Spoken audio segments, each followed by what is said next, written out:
It's you. It's really you. The violet raven that guards the infinite wormhole in the valley of the Armless Cacti. It is me. I am it, and you are you. I've spilt the blood of men. I've scaled volcanoes and crossed rivers of fire to come to you as I am right now. The burning sun has turned my eyelids to ash and my skin to tar.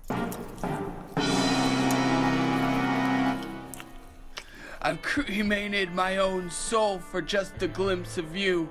You magnificent bird. The world that you know is not as it seems, for there are many worlds than this one.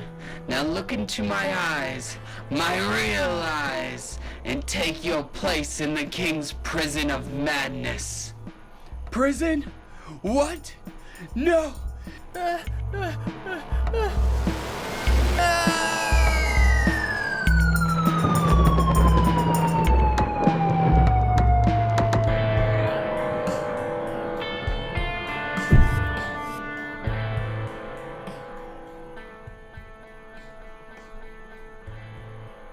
Where the hell am I? This is not hell. This is much worse than hell. This is the prison of madness.